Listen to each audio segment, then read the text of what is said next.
नमस्कार। आज कक्षा 10 की क्षितिज पुस्तिका के नौबत खाने में इबादत पाठ को पढ़ते हैं, जिसके लेखक यतीन्द्र मिश्र जी हैं। यतीन्द्र मिश्र जी का जन्म सन 1977 में अयोध्या उत्तर प्रदेश में हुआ। इन्होंने लखनऊ विश्वविद्यालय से हिंदी में एमए किया और वे आजकल स्वतंत्र लेखन के साथ अर्धवार्षिक सहित पत्रिका का संपादन कर रहे हैं। कविता, संगीत व अन्य ललित कलाओं के साथ साथ समाज और संस्कृति के विविध क्षेत्रों में भी इनकी रुचि रही है। इनकी प्रसिद्ध रचनाएं यदा कदा, अयोध्या तथा अन्य कविताएं ड्योढ़ी पर आलाप, गिरजा इत्यादि हैं और इनको विविध प्रकार के पुरस्कार भी प्राप्त हैं। और इन्होंने नौबत खाने में इबादत इस पाठ के शीर्षक पर पहले चर्चा करते हैं। नौबत खाने से क्या तात्पर्य है? नौबत खाने से तात्पर्य ये है, पहले आप सभी ने देखा होगा कि पहले के समय में जब कुछ कार्यक्रम हुआ करते थे, मंगल कार्य होते थे, तो पहले के दरवाजे पर एक मुख्य द्वार बना रहता था, जिसके ऊपर एक बैठने का स्थान होता था। वहाँ पर बैठकर शहनाइयाँ बजाई जाती थी। वाद्य यंत्र लेकर के प्रवेश द्वार के ऊपर वो स्थान स्पेशल बनाया जाता था, जिस पर बैठकर लोग शहनाई, वाद्य यंत्र बजाया करते थे। तो नौबत खाने से तात्पर्य वही है। नौबत खाने में इबादत, इबादत से मतलब है प्रार्थना या उपासना। तो अब चलते हैं पाठ की ओर।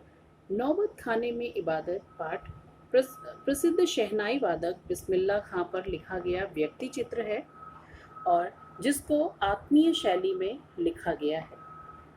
इसमें लेखक ने बिस्मिल्लाह खां का परिचय तो दिया ही है, साथ ही उनकी रुचियों, अंतर मन की बनावट तथा संगीत साधना को संवेदनशील भाषा में अभिव्यक्त किया है। बिस्मिल्लाह खां जी मिली जुली संस्कृति के प्रतीक माने जाते हैं, क्योंकि मुस्लिम होने के साथ वे उनके जीवन में बालाजी का मंदिर और गंगा मैया का भी विशेष महत्व था।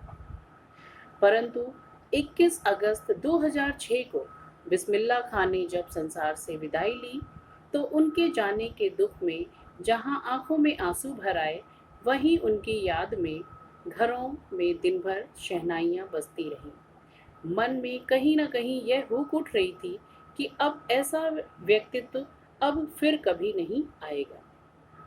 बिस्मिल्लाह खां जी का जीवन अभावों में ही बीता। बढ़ती उम्र और गिरती हुई तबीयत के कारण वे अधिक कार्यक्रम नहीं कर पाते थे। बनारस के बिनिया बाग की पतली गली के कोने पर इनका तिमंजिला मकान है। इसमें वे अपने 5 बेटों, 3 बेटियों और संगतकार सांजीदों के भरे पूरे परिवार के साथ रहते थे। इनके बिना उनका जीना संभव नहीं था। इतना बड़ा कुनबा और कमाने वाले बस वे अकेले। किंतु उनकी इस तंगहाली ने कभी उनकी शहनाई की मंगल ध्वनि में कर्कशता के स्वर नहीं घोले। यह वर्णन 1916 से 1922 के आसपास 1916 और 1922 के आसपास का है। अमीरुद्दीन 6 साल का तथा बड़ा भाई शमसुद्दीन 9 साल का था। अमीरुद्दीन को राग के बारे में कुछ नहीं मालूम। उनके मामा सादिक हुसैन और अली बख्श जाने माने शहनाई वादक थे। अमीरुद्दीन का जन्म, अमीरुद्दीन मतलब बिस्मिल्लाह खां जी। अमीरुद्दीन का जन्म बिहार के डुमरांव में एक संगीत प्रेमी परिवार में हुआ था। शहनाई बजाने में जिस रीढ़ का प्रयोग होता है, वह डुमरांव में खूब मिलती है। इसीलिए डुमरांव और शहनाई का आपस में ये एक दूसरे के पूरक माने जाते हैं। मुख्यतः सोन नदी के किनारे पाई जाती है। इसी के सहारे शहनाई को फूंका जाता है। जब बिस्मिल्लाह खां केवल 14 साल के थे, तभी उन्हें बालाजी के मंदिर के नौबत खाने में रियाज के लिए जाना पड़ता था। रास्ते में वे रसूलन बाई और बतूलन बाई को गाते हुए सुनते थे। वहीं से उन्हें गाने की प्रेरणा मिली। उन्हीं से बिस्मिल्लाह खां को संगीत की प्रेरणा मिली। शहनाई एक शुशिर वाद्य है। शुशिर वाद्य उन वाद्यों कहते हैं जिन्हें फूंक कर बजाया जाता है। शहनाई के साथ बिस्मिल्लाह खां का नाम 80 बरस तक जुड़ा रहा। वे नमाज पढ़ते समय खुदा से यह दुआ मांगते कि वह उन्हें एक सच्चा सुरबक से बिस्मिल्लाह खां के साथ मुहर्रम का नाम अभिन्न रूप से जुड़ा है। वे पूरे 10 दिन तक का शोक मनाते थे। वे 8वीं तारीख को जो रोज़े चलते हैं मुस्लिम में, और वो जो इनका मुहर्रम के दिन होते हैं उसकी 8वीं तारीख को पूरे 5 किलोमीटर दूरी पर पैदल रोते हुए नौहा बजाते हुए जाते थे। उनकी आंख इमाम हुसैन तथा उनके परिवार की शहादत में नम रहती थी। वे अपने अब्बाजान और उस्ताद को कम पक्का महाल की कुलसुम हलवाइन की कचौरी वाली दुकान व गीता वाली उनकी पसंदीदा नायिका थी और सुलोचना को ज़्यादा याद करते थे। सुलोचना उनकी पसंदीदा हीरोइन थी। बचपन से वे 6 पैसे खर्च करके 3rd क्लास में फिल्म देखते थे। वे 2 पैसे मामू से, 2 पैसे मौसी से तथा 2 पैसे नानी से लेते थे। फिर घंटों लाइन में लगकर टिकट ले पाते थे। उन्हें कुलसुम हलवाइन की कचौड़ी तलना संगीत में प्रतीत होता था।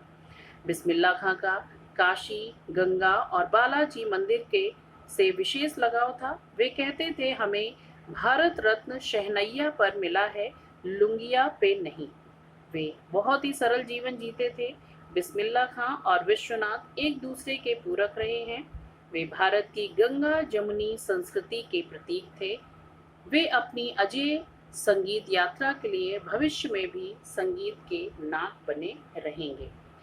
मुहर्रम का जुलूस हो या 26 जनवरी के रथ की अगुवाई हो, 15 अगस्त पर लाल किले पर शहनाई वादन हो, बिस्मिल्लाह खां को ऐतिहासिक गौरव प्राप्त हुआ। वह आज तक किसी अन्य संगीतकार को नहीं मिल सका। उन्हें पद्मश्री, पद्म भूषण, पद्म विभूषण, भारत रत्न इत्यादि से सम्मानित किया गया। उन्होंने अपने हुनर को भगवान की देन माना, कभी उसे बेचा नहीं। शहनाई बजाने की उतनी ही फीस लेते जितने की उन्हें ज़रूरत होती।